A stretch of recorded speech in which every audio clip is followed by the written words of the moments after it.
Hello and welcome to the Cinema Savvy Movie Podcast. My name is Tayte Tom. Today I'm not with Chris or George. Today I'm with Tom Woods, the person who is doing a marvellous job with the film Reflections. And today we're going to be discussing the Brothers Grimsby, or the film Grimsby, a British comedy from 2016 starring Sacha Baron Cohen. Who the hell are you? Your brother! Took me 28 years. And I finally found you! Oh my god. How about a kiss? I'm not on the lips, I'm not from London. Yesterday I'm having a normal day down the pub with the firework up my ass. Here I am now, in London, with my long-lost brother. Back to paradise. That's your brother. Where have you been all these years? It's imperative no one know that I'm here. Our lips are sealed. Mine aren't. She's talking about vagina. So for this review, it's going to be some spoilers, some non-spoilers. So we'll tell you guys when it's safe to come out of non-spoiler territory, and we'll just go through with just a normal review, just without the usual people, basically. So first of all, let's go through the plot synopsis of the film, which, as the trusty IMDb says, is a new assignment forces a top spy to team up with his football hooligan brother. Now, Tom, does that ring anything towards you? Because when I read that, I immediately thought this is going to be a very silly film. I don't think silly comes to okay. Initially, the plot synopsis was is this something I need to see? Came to mind when I read that. And, I mean, you could say it does have potential in being a sort of world-class individual, or from the synopsis alone. Yeah. It does sound like it could be very funny. Yes, it does, especially when it's Sacha Baron Cohen, who I'd say has maybe executed 2 out of 3 films. Because I feel like The Dictator kind of fell very flat with me. Yeah. And then Bruno and... what's his big one? I am blanking here. Bruno and Borat were very good. And then his acclaim from the Ali G show as well. Expecting big things possibly from this film. Maybe to be a slightly good comedy. However, you have to think, before going into this, Deadpool had recently come out, and we can safely say now that it isn't doing too well in the box office because it's still losing a lot of revenue to Deadpool. So, as far as I was concerned going into this, I wasn't expecting too much from the film. I was expecting a couple of laughs, and I wasn't really expecting it to be a big film or an extremely bad film. But let's go through our first impressions from the film when you came out the cinema. What did you think, Tom? Well, I use the term comedy extremely loosely. And I think that if this is not in my top 5 worst films of the year, then I dread to think of 5 worst films and Ooh. I came out just loathing it. It's gross and horribly classist and just Yeah. incredibly dumb. It's just, it's not the most gross film in terms of No. content that I've ever seen, but it's just. I have to put that into words because I found it quite, not stressful, but very uncomfortable. And I know that that's a common theme with Sacha Baron Cohen's films. He's there to make you feel uncomfortable, and that's his form of comedy. However, I feel like in other situations you could look at it, you can laugh it off kind of with nervous laughter. In this one, I had a stern expression across my face for a reasonable amount of the film, and I feel like I feel like one of the problems here may be the main character, and let's just go into that, because the main character is Nobby, played by Sacha Baron Cohen. No, it is spelled with an N. I spelt it wrong with a K. In our notes, I accidentally spelled it wrong. But as far as a football hooligan goes, I have never seen a football hooligan who is as obnoxious as this. I'm pretty sure there will be one out there, but I feel like he's chosen the most extreme case here. Where in his other films he's chosen cases which are special and rare. However, I feel like he's gone to the extreme end of the spectrum here with this character, a completely brainless football hooligan who has like 9 kids and an overweight, obese wife, and who lives in a poor environment and who loves nothing but football, basically.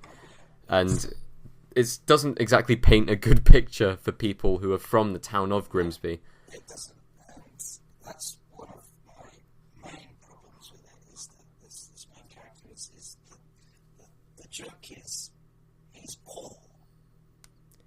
Yeah. Am I supposed to laugh at that? Poor people are funny. Well, it's funny. No. I feel like the first half of the movie really focuses on that. However, with a change of location, which we won't reveal until the spoiler section, it kind of changes the outlook of the film, I'd say, on where the shift of the so-called lad banter is placed upon. So to start off with, Nobby is basically, he's at his home in Grimsby, and one of his friends comes up to him and says, "We found your brother. He's going to be at a fancy conference type thing, so he's able to get in," and he basically accidentally disrupts his brother's mission. And yeah, I wouldn't say hilarity, because the first thing that happens, without spoiling anything, is he shoots a disabled person. So I feel like this joke, and in fact the entire film's jokes, are at the expense of other people. Sometimes it works if they're trying to joke the film itself, which it does do a couple of times. However, there are really some situations which are really kind of awkward. I think in terms of awkwardness and in terms of jokes at the expense of other people, he did that very well in his previous films. Yes. Especially Borat. I mean, I know you can Yeah. certainly argue the case for it being a tad racist. Yeah. It is. It kind of plays to those American stereotypes and kind of does it in a satirical way, a kind of very, very funny, Yeah. very jokey way. It still has the stupid, gross out idiocy in it. Yeah. But it was fun, it was enjoyable. I quite liked it. This, it's just gross out from the start and not Yeah. isn't awful. He is one of the worst characters, I have to say, that Sacha Baron Cohen's ever created. Probably the worst. He's just basically not getting it. Yeah. That is what it I'm looking at a photo of him now, and I can completely see that. is. It's Sacha Baron Cohen Yeah. with a bit of fake sideburns on his head. And a fake accent. Yeah, the accent which is, it's very generic. Like, he talks like this, like, and I feel like anyone could possibly do that accent all the way through the film. I mean, we could have done the entire podcast in that accent, and we may have got a few laughs, whilst I don't think the accent really got any laughs, and it was just there for the effect of the film.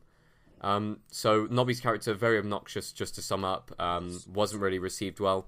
Let's talk about Sebastian's character, what's his name is Mark Strong, playing Agent Sebastian Butcher, who is the brother of Nobby, who is the secret agent in the end. Would you say that his performance was... I'd say that it wasn't his fault for the performance, and I feel like he did the best that he could do with the job that he was given. However, once again, seeing as the jokes weren't written by him himself and he was asked to do this role, most of the jokes that he performed as well fell flat with me. Yeah. his characters. I mean, he doesn't really have a character, to be honest. No, and I feel I have to say him not really having a character and not having many emotions may be down to the fact that that's I actually give credit to the film here, because I would say that I'm okay with that part, because in the film he is meant to be a blank. He is meant to be a secret agent. Most secret agents, other than James Bond, who haven't had like 20 odd films to build their character. In the first film, with James Bond, you know he's suave, you know he's kind of smooth and stuff like that, and he works as a secret agent as well. With Mark Strong's character, you know he is very hard-working, and you know that he takes no nonsense. One of the things I just think is how did he not wake up one day and go, what am I doing here? I need to get out of here. This is not a film I need to get involved with anymore. I should go back. If you saw his face in the end scenes, I feel like that was his facial expressions. Yeah.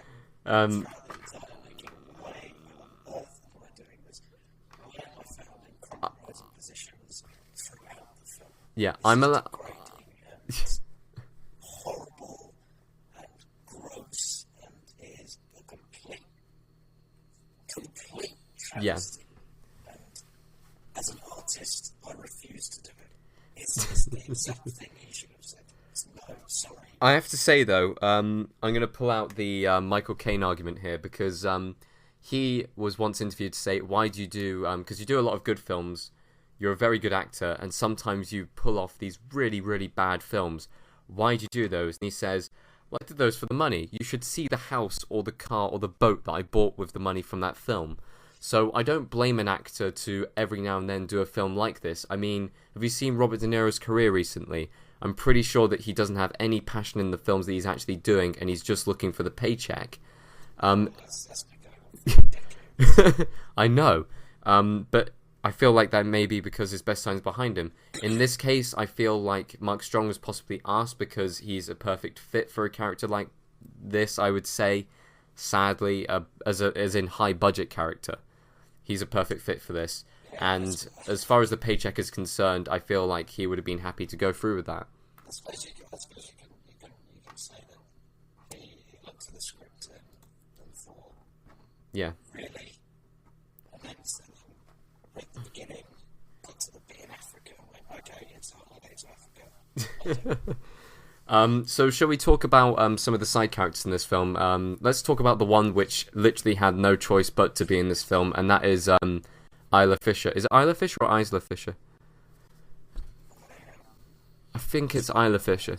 Isla Fisher, who is Sacha Baron Cohen's wife in real life, and in this film plays Sebastian's kind of Miss Moneypenny, shall we say, referring to James Bond here. I'd say that her role wasn't too bad in this film. There wasn't really anything to complain about. She wasn't given much screen time. However, she did an adequate performance for what she was given. I just think there must have been a very heated argument when they got offset or got home. Why have you put me in this movie? But no, she does do a fine job with the material she has. Yeah. I mean, it's nothing to kind of get the acting chops going at all. No.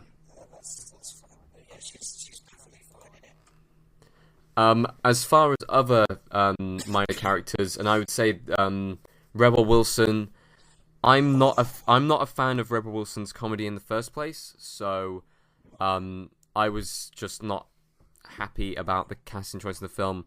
And the lines that she delivered as she normally does. It's a normal performance by her. There was nothing out of the ordinary there. I'd say that Penelope Cruz should have been used more in the film. I feel like with Zoolander 2, which was earlier on this year, which was, for some strange reason, given terrible reviews, when actually she was one of the best parts of the film, and I'm surprised that she wasn't used more in this film. there's another case of just walking on. Yeah.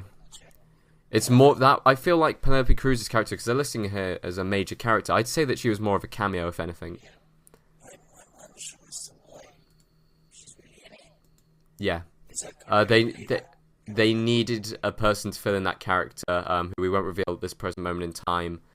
They needed someone to fill in that role, and I can only assume that she was possibly linked through the comedy done through Zoolander 2, maybe. So. one thing I must say is that Rebel Wilson isn't in it very much, which is probably one of the best things about this film. Yeah. But then you're stuck with a knob. Yeah. Whose brother just looks completely uninterested and just I can't, my thoughts can't comprehend how much I just boggle. You really don't like this film. No amount of hitting my head against anything will get rid of the painful memory of having to sit and watch this filth. I feel like one of the most painful parts of the film was seeing, I hope I pronounced this right, Gabri Sidibe. Gabri Sidibe? Is that right? And her character, who was a very minor character, extremely minor character, didn't have many lines, and didn't add anything to the plot of the film at all. And I've seen the film Precious. She was amazing in that film.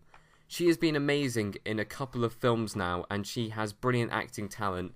We haven't really seen much from her outside of TV, and yet she's given the chance to come back into film, and she chooses this, a very minor character in a subpar comedy film. I feel like that was possibly disappointing. It's not one of the best scenes, is it? We'll move on to the scenes in a moment when we move into spoiler section. So just before we move into spoilers, Tom, do you want to recommend people to watch this film? If you go as it, you're adding to the problem, because the more money you give, the more you'll be telling Sacha Baron Cohen, oh, everyone likes the gross out idiocy Yeah. that I've put on screen. Avoid it like the plague. Hashtag bring back the Ali G show. Because I really enjoyed Ali G. I really enjoyed Borat. I really enjoyed Bruno. I dealt with The Dictator, and I would have to say that I dealt with this film as well. Some of the jokes in the film did work. However, the execution of the jokes themselves was done so poorly that they just fell flat. And the target of the jokes as well, it may be because we're living in a more PC society now than we were in 2005 when Borat came out. However, it's still not good enough as a comedy to even credit for a film. I feel like if this film was a lower budget, it would have gone straight to DVD, maybe even less than that. It has that strength DVD sensibility, and it Yeah. strength DVD as well. There's Actually, I have to give it some credit, but I'll give that the credit in the spoiler section. But in the film itself, the jokes just weren't falling right, and I feel like the only people who would enjoy this film are people who are actually too young to see the film. This film is obviously targeted at an audience who are lower than 15, as that is what the humour is kind of aiming at, and yet it is a 15 film and an R in the US.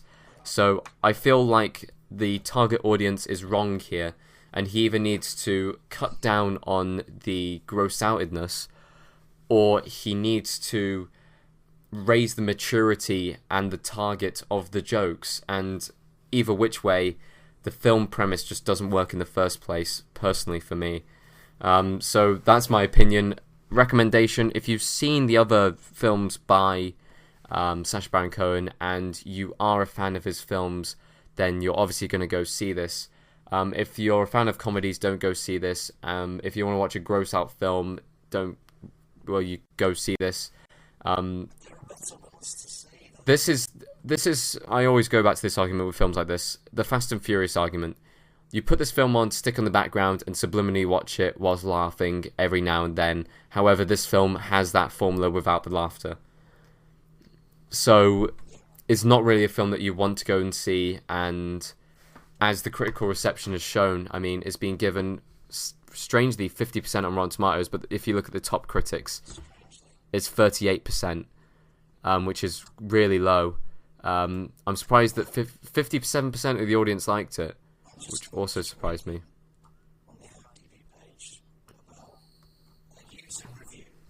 Yeah.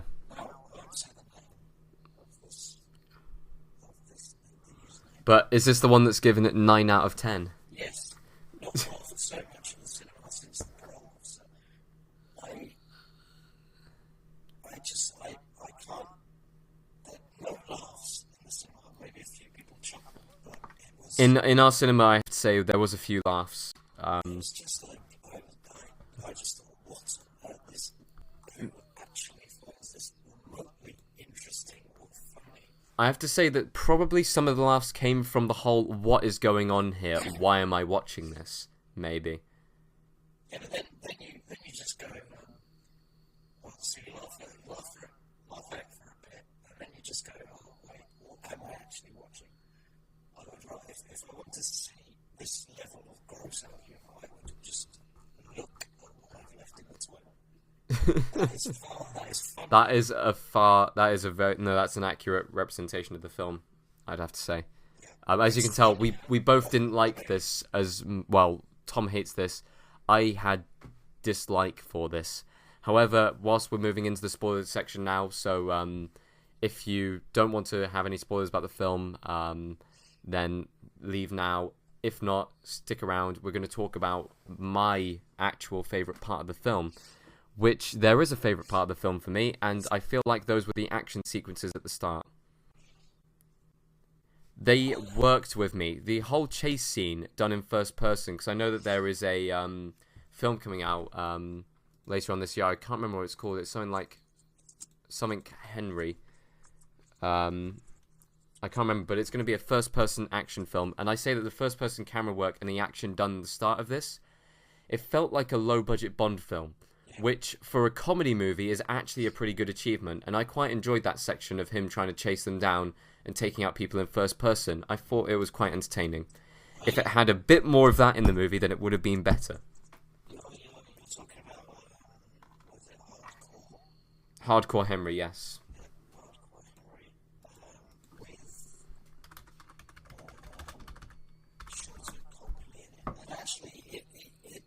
It's immediate from the beginning that you can just tell this is a rip-off. It's trying to capitalise on that whole idea. However, Hardcore Henry hasn't come out yet in the UK. It's coming out on the 8th of April. So I feel like they may have got the idea of that and put it in at the end of the sequences. The short film that was yeah. 2013. Mm. And it's just I didn't. The problem with it, with the action sequences, is that I feel that they're too sporadic, even when, especially this first-person action sequences. Because it's in the first person, you expect to see everything, but it still cuts and cuts Yeah. and cuts. I have to say, it felt like I was watching like a montage. So it would cut angles maybe once every second or 2 seconds. I'm just trying to give it some kind of positive feedback and response. I feel like that was possibly the best part of the film. Even though there is items to critique about it, I feel like, personally for me, that was the best part of the film. Is there any parts of the film which you can say was the best part, or any jokes that actually worked with you? Any jokes? No. Not even the one about Donald Trump? No. No jokes went with you? Because it's easy. Yeah. It's too easy, and it's too topical for this moment in time. It's the same problem you get with all these different movies, the disaster movies, those sorts of movies, the scary movies. Yeah. They use topical things not to just basically It's topical it's trying to get views at the time, but it's going to have no longevity. It's not, well, it will if the presidential election goes Donald Trump's way, which, Yeah. Fingers crossed it doesn't. I don't think it. I just don't know why is AIDS so funny. I don't understand why that joke came forward as well. I feel like I think it was a way of saying, oh, we have to infect them somehow. Can we use Ebola? No, Ebola isn't as topical anymore.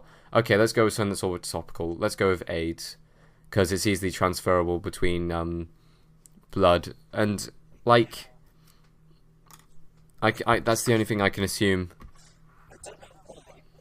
Out of all the celebrities you pick, in that sort Daniel Radcliffe. of Daniel Radcliffe, why?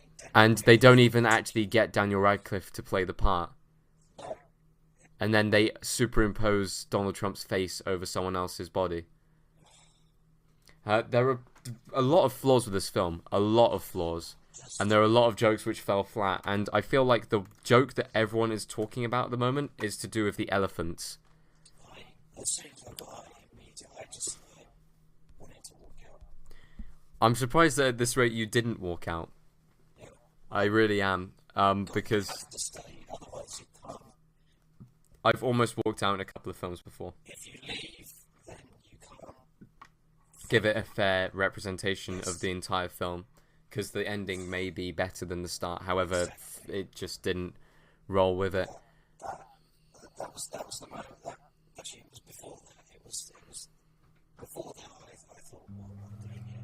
Yeah. And he was. It sounds absurd when you say it out loud.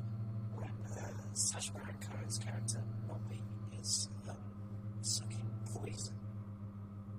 Out of Mark Strong's left testicle. Yeah. I feel a lot of this is shock humor. There was a lot of jokes on the homosexual agenda, and I feel a lot of those didn't fall flat. Well, fell flat in our cinema.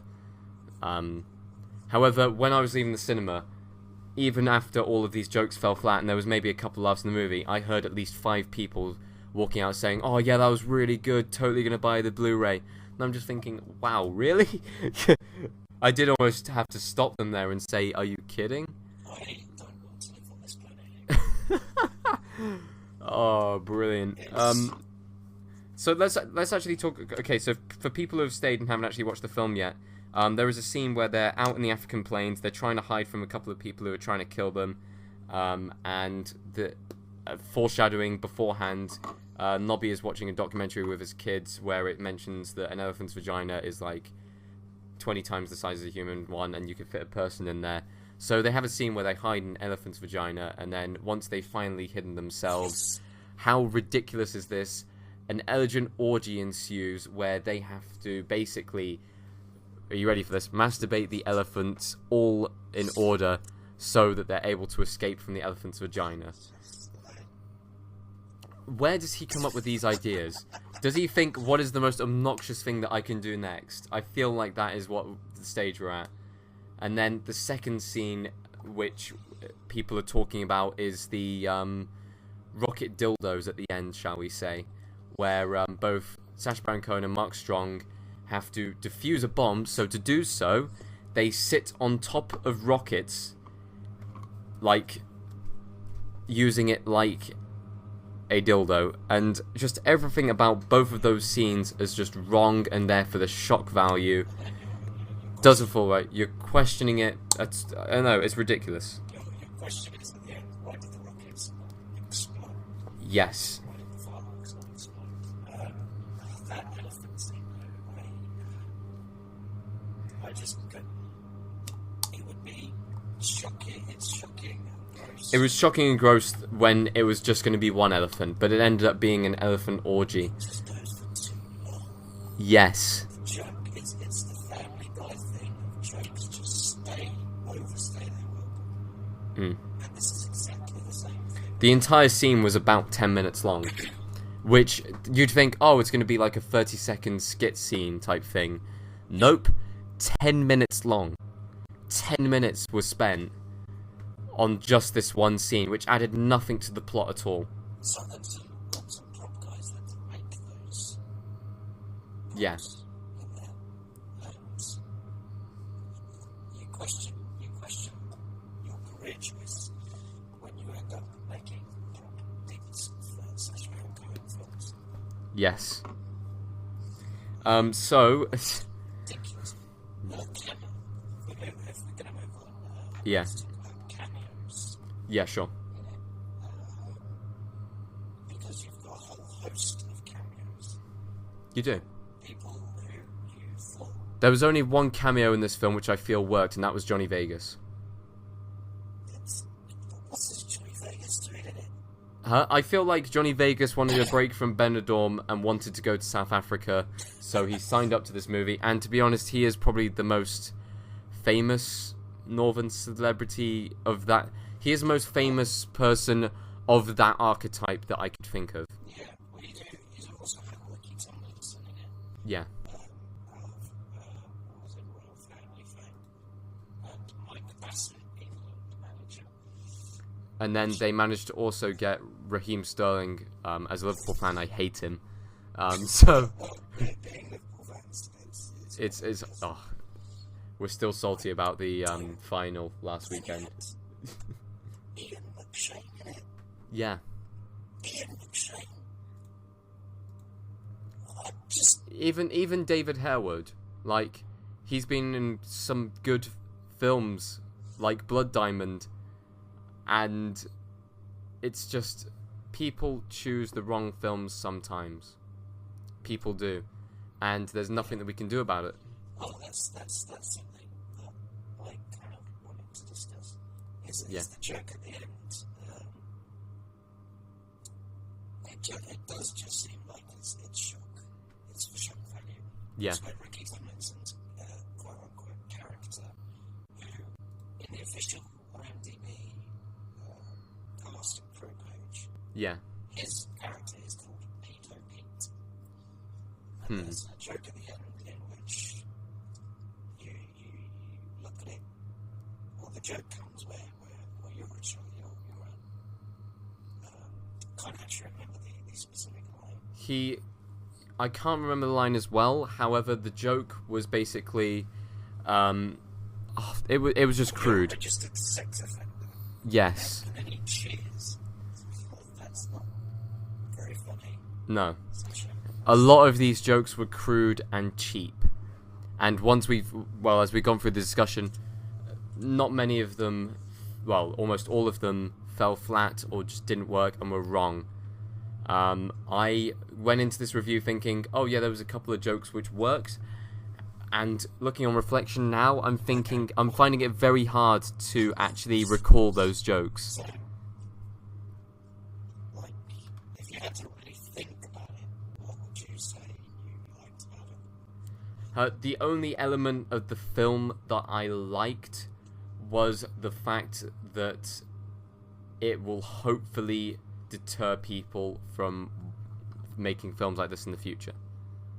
I feel like the best part of the film was the action sequences, and maybe just it was a film that just didn't work.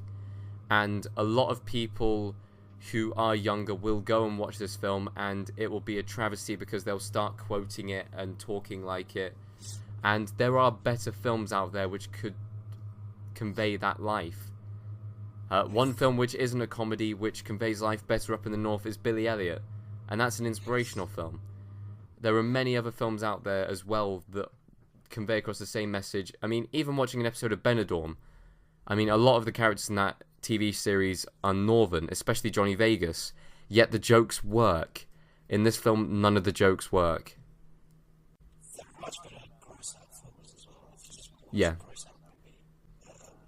Go watch, what was it called? Hostel. Or any of the Saw films. That's blood and gore, gross out type thing. In fact, go and watch a previous Sacha Baron Cohen film, because they are also a lot better. Yeah, and it just proves that if you watch just don't watch Yeah. But it was for me. This is just not, it has nothing, no redeeming quality to it at all.